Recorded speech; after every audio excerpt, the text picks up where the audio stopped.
ಬೆಂಗಳೂರಿಂದ ಪಿರಿಯಾಪಟ್ಟಣ ಹೋಗ್ತಾ ಇದ್ದೀವಿ. ಪಿರಿಯಾಪಟ್ಟಣ ಅಲ್ಲ, ಗೋಣಿಕೊಪ್ಪಗೆ. ಪಿರಿಯಾಪಟ್ಟಣ ಲೆಫ್ಟ್ ಎತ್ಕೊಂಡು ಗೋಣಿಕೊಪ್ಪ ರೂಟ್ ಬಂದೆ. ಆಸಮ್ ರೂಟ್ ಏನಪ್ಪ.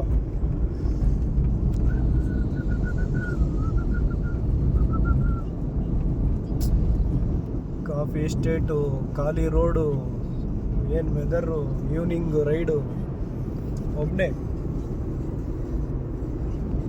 ಒಳ್ಳೆ ಸಾಂಗ್ ಕೇಳ್ಕೊಂಡು ಹೊರಟ್ರೆ ನೋಡ್ರಿ, ಬೆಂಗಳೂರು ಬೆಂಗಳೂರು ಬೆಂಗಳೂರು ಅಂದ್ಕೊಂಡು ಬೆಂಗಳೂರು ಜೀವನ ಮುಗೀತು. ಈ ರೂಟು ಎಷ್ಟು ಕೊಟ್ಟರೂ ಸಿಗಲ್ಲ. ನಾನಂತೂ ಫುಲ್ಲು ಇಂಪ್ರೆಸ್ ಆಗೋಗಿತ್ತು, ಹಂಗಿದೆ ರೂಟು. ಒಂದು 4-5 ಆನೆ ನೋಡಿದೆ. ಅದಕ್ಕೆ ಇನ್ನೇನು ಬೇಕು, ಫ್ರೀಯಾಗಿ ಸಿಗೋಣ.